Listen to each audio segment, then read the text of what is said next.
Okay, so let's continue with the supporting connective tissues. The supporting connective tissues kind of have two members. We're talking about cartilage and we're talking about bone. So cartilage are cells with an extensive and relatively rigid matrix. I mean, I can grab your nose and I can manipulate it to, kind of go right or left. I can take your ears and I can fiddle with them. And while it is more rigid, let's say, than skin, it's still not as rigid, I'll put it that way, as bone is. So bone is living cells in a mineralized matrix. It's literally hard like concrete, okay? So cartilage, if you are studying for your practical for AP1, I would suggest that you look at the cartilage pictures side by side so you recognize the differences between them. This is one of those things where two of them tend to look really similar on slides compared to the third. So it's something that you should really kind of take the time to look at. So, hyaline cartilage. Hyaline cartilage reminds me of deviled eggs in pink jello, okay? You can see the little cells and you've got the pink jello in the background. Functionally, hyaline cartilage is kind of the most involved in our body. It allows for bone growth lengthwise.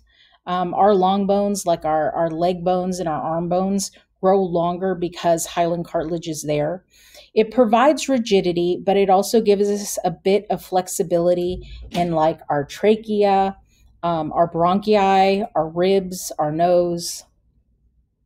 It is kind of rugged, but it's smooth and it's flexible, and it forms the articulating surfaces of our bones. Articulating meaning where our bones meet up, like up here, where the knee is, where your femur and your tibia are meeting up. The ends of these bones are covered in cartilage. So instead of having bone rub on bone, you've got cartilage rubbing on cartilage, which is a little bit smoother.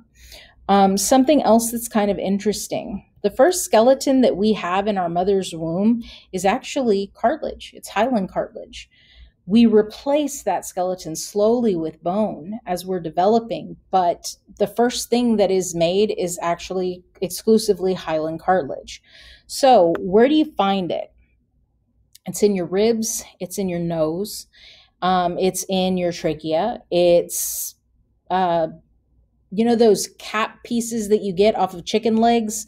That is actually hyaline cartilage. Same for the cartilage that you see in any other part of the chicken on the bones. That is going to be hyaline cartilage.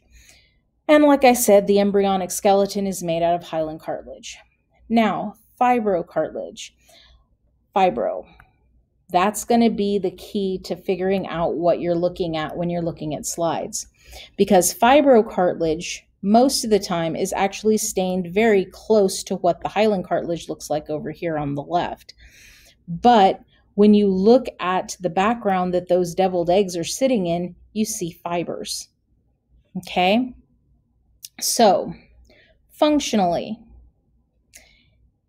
it is somewhat flexible, but its main function is to withstand considerable pressure. It connects objects bones in your body that are subjected to really, really bad pressure. Here are two of your vertebrae in the picture up here, okay? And this little disc that you see right here is actually an intervertebral disc made out of fibrocartilage. So you might go, okay, so what?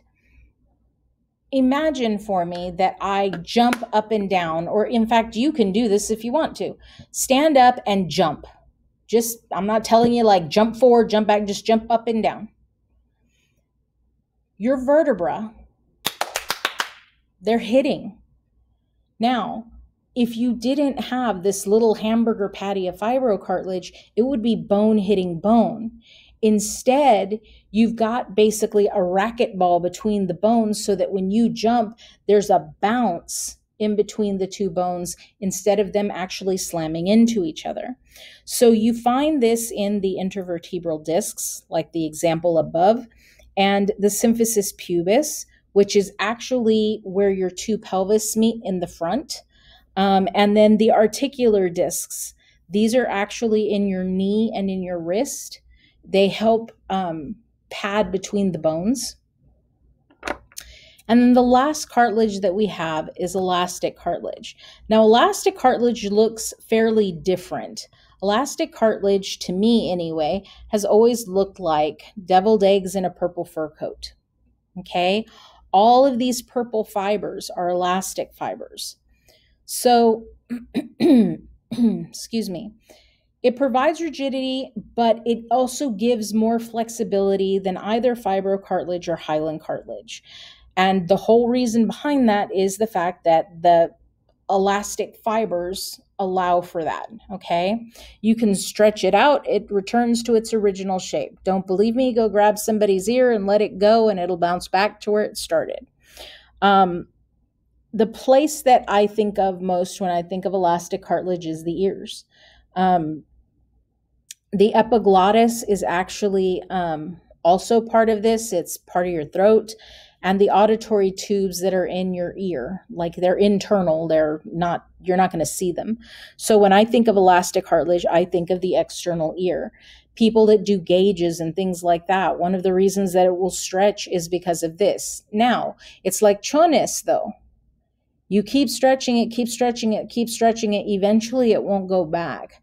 And people that do the gauges and all of that and then later in life change their mind actually have to surgically get that removed and get the rest of it kind of sewed together because it doesn't bounce back after so many years.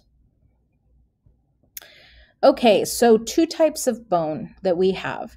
This is going to also be a supporting connective tissue, but bone is harder than cartilage. So we have spongy bone and we have compact bone. So looking at this picture, see this inside here where that little hand is pointing? This is spongy bone. It looks like a sponge. It has pores, it has spaces. This out here that looks solid, that's compact bone. Okay? It doesn't look spongy. It doesn't look like it has pores in it. Now, between the two, the texture has not changed. So if you go up to spongy bone and you tap on it, it's going to sound the same as if you go up to compact bone and tap on it. They're the same material. It's just how they're put together that's different. So, spongy bone. It acts as scaffolding to provide strength and support without the greater weight of compact bone. The thing with compact bone is that it is very dense, which means that it is very weighty. Now imagine us being, cave people living out on the Serengeti trying to make sure that we're not getting eaten by lions. If my bones are solid, I am going to be heavier and it is going to be harder for me to run.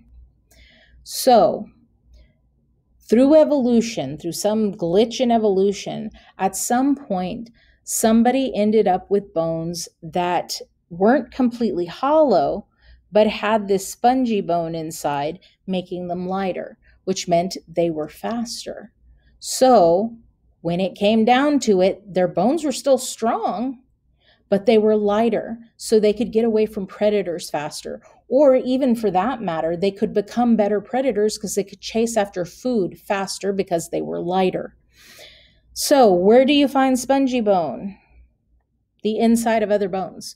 So the skull, the vertebra, the sternum, at the ends of the long bones, like what you're seeing here, this is the end of the femur in this picture. Now, the compact bone. The compact bone, like I said, excuse me, is going to be this solid bone that you have on the outside here. Okay? Compact bone is another one of those that when you look at the slide, you cannot mistake it for anything else. It's got this really neat ring structure. You can't mistake it for anything else. Compact bone itself, functionally, it does provide great strength and support. And the other thing is, it provides us with this solid, smooth outer shell to our bones. And what that means is, if something comes and like pokes us in the side of the leg, it's not going to break our bone because it's got a solid cover to it. Okay? It doesn't break easily because the outside has that solid piece to it.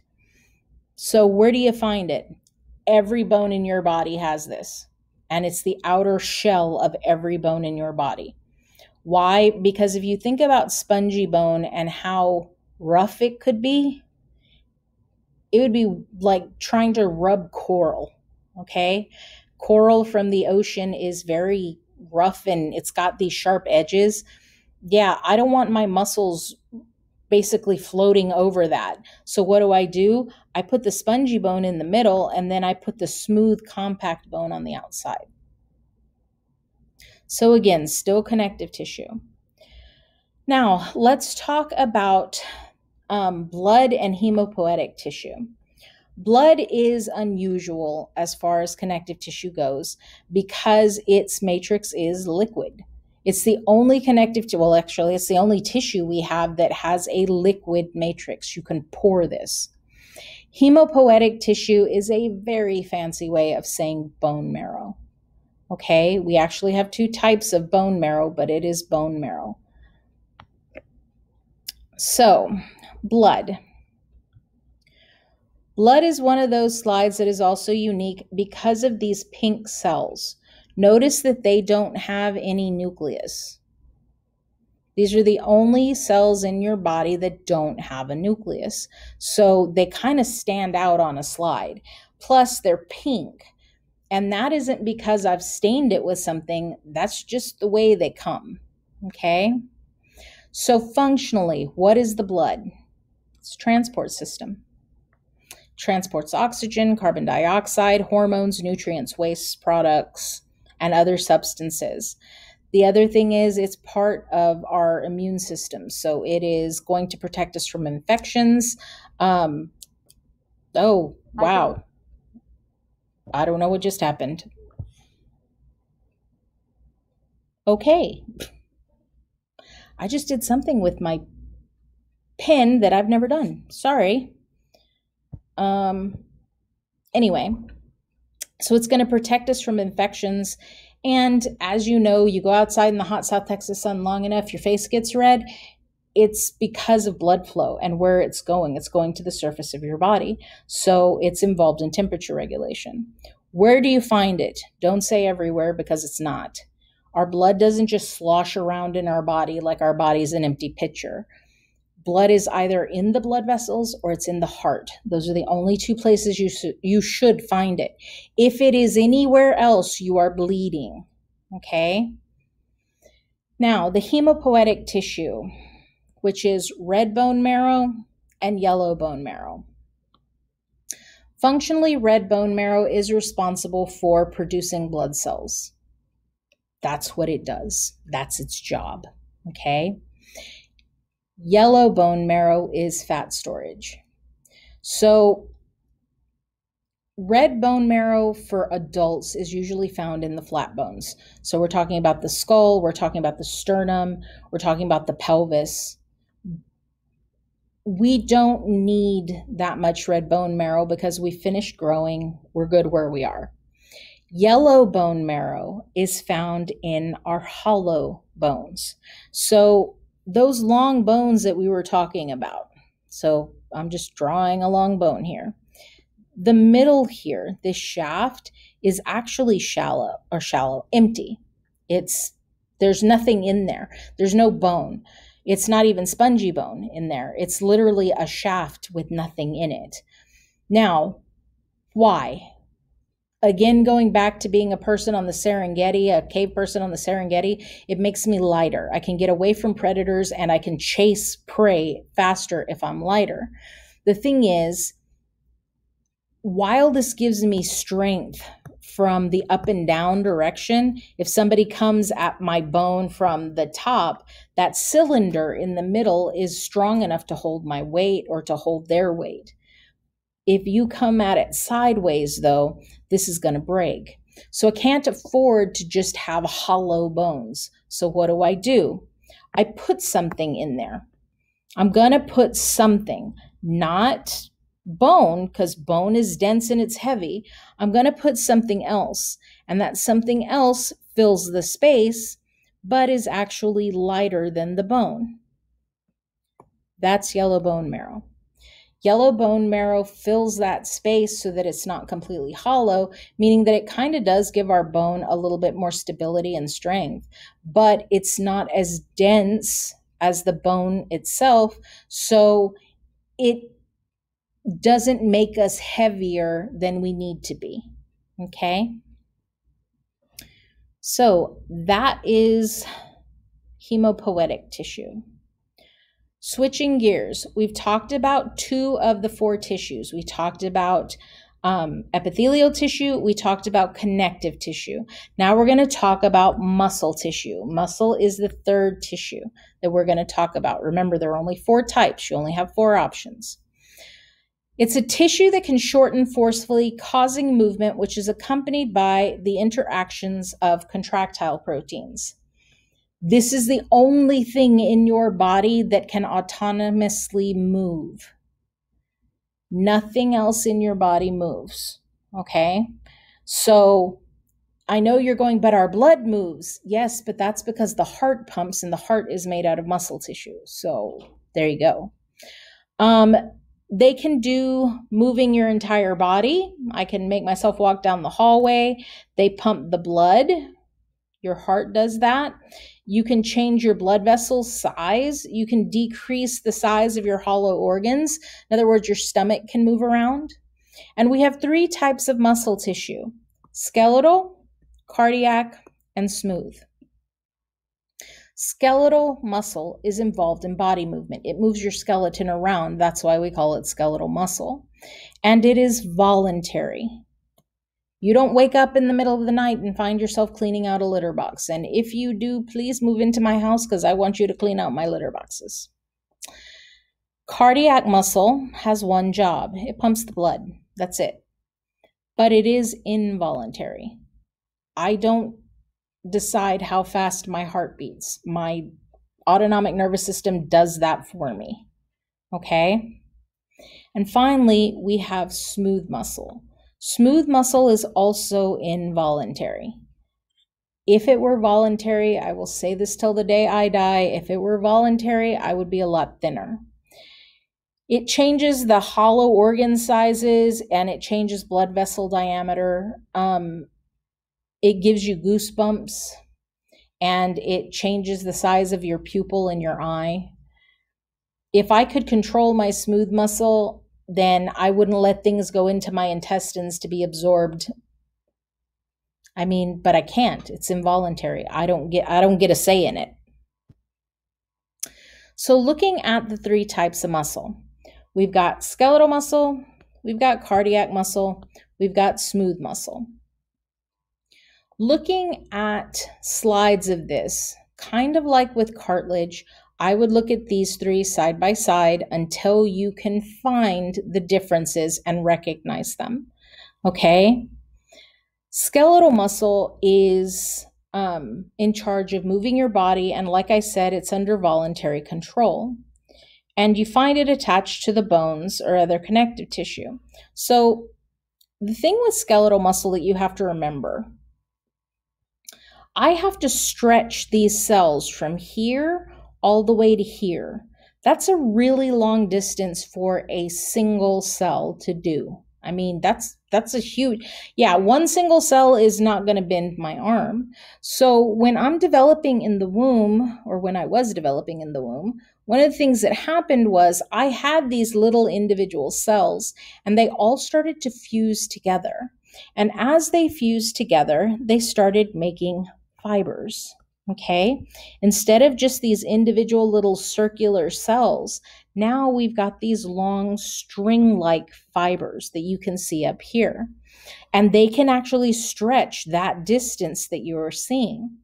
So you have multiple cells that have all fused together in order for me to have these muscle fibers. Anybody who's ever had chicken, you pull on a chicken breast and you get that stringiness, or even, a chicken thigh, anything, you get that string. That's these fibers that you're seeing.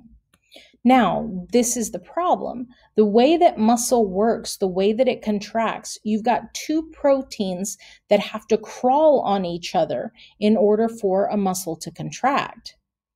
And that means you can't have anything in the way.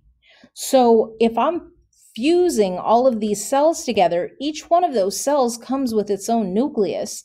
Yeah, that would be a big, huge obstacle to have in the way. So what do? I push them out to the sides. And if you look at the picture, if you look at the slide, you'll notice that these are multinucleate. I've got more than one nucleus, but they're all pushed out to the edge of my cell. It almost looks like they're a dash on the side of the cell. And what that does is it gets it out of the way so that nothing gets in the way of those two proteins crawling on each other to make my muscle shorter. Those nuclei, one being multiple, having more than one, and two looking like dashes on these long strands here, that is a huge hint that you're looking at skeletal muscle. Okay? Now, cardiac muscle. Cardiac muscle also has that kind of stripy pattern, but look at the nuclei. They're big and they're kind of in the middle of everybody's business. Yeah, they're not the same.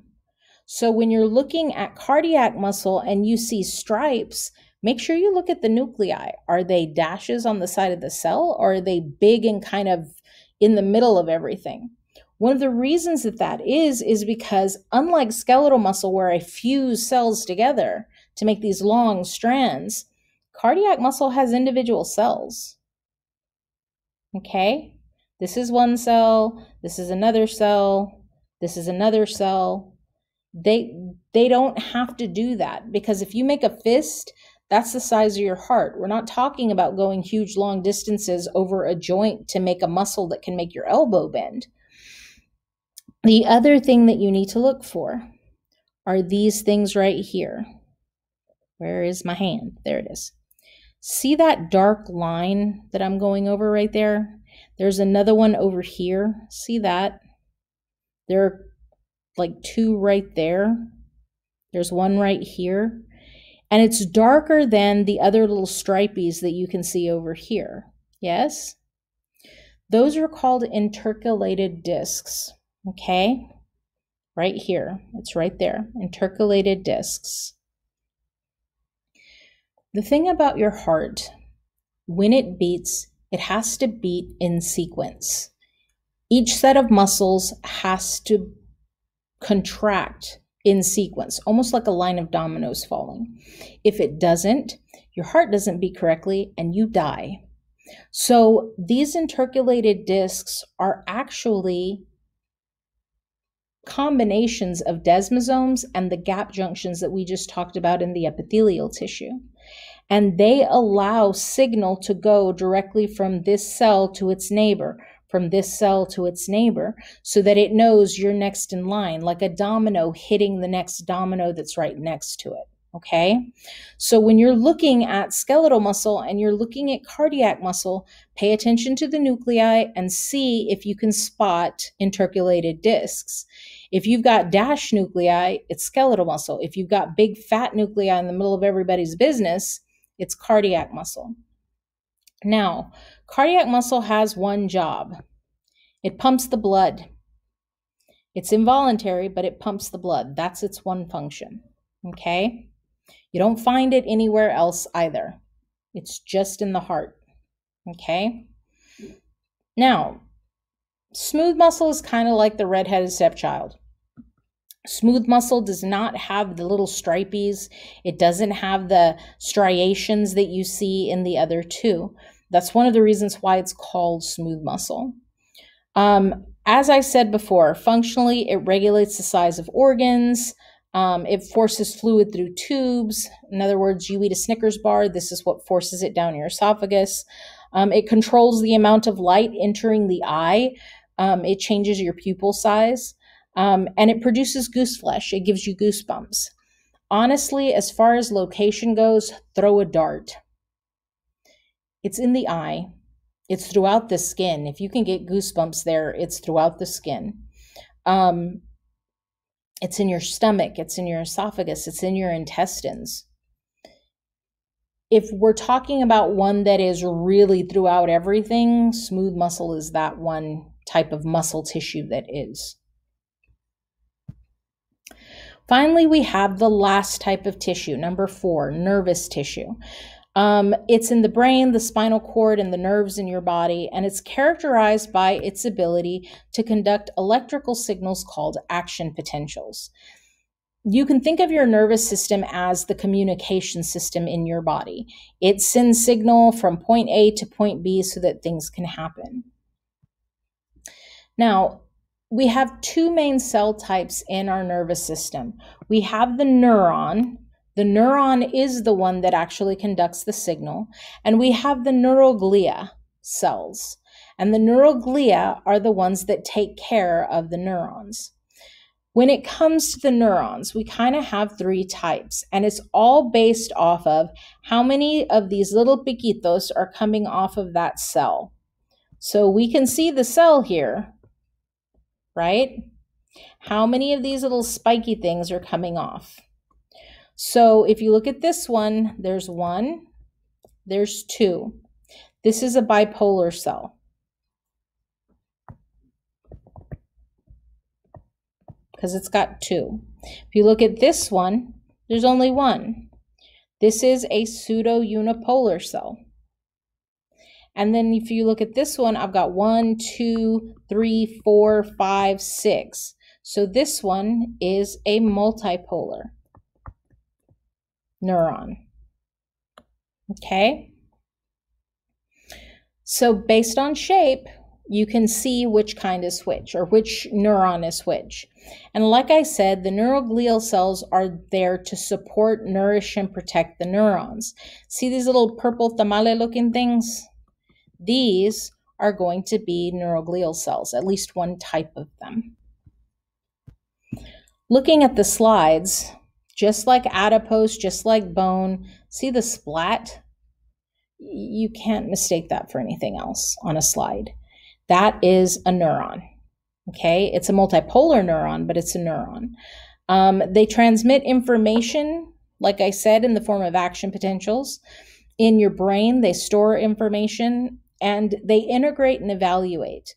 There's all this incoming information coming into your brain at any given time, and your brain is there to go, is it important? No, ignore that. Okay, is that important? Yes, okay, we have to do something about that. That evaluation is a big part of what happens. The neuroglia, like I said, they support and protect. They form specialized sheaths around the axon, which is there. And as far as location, brain, spinal cord, ganglia, which are where neurons meet other neurons. The pseudo-unipolar neuron, which is this guy over here, it conducts action potentials. It sends signals basically from outside your body up to your brain. So it's incoming info.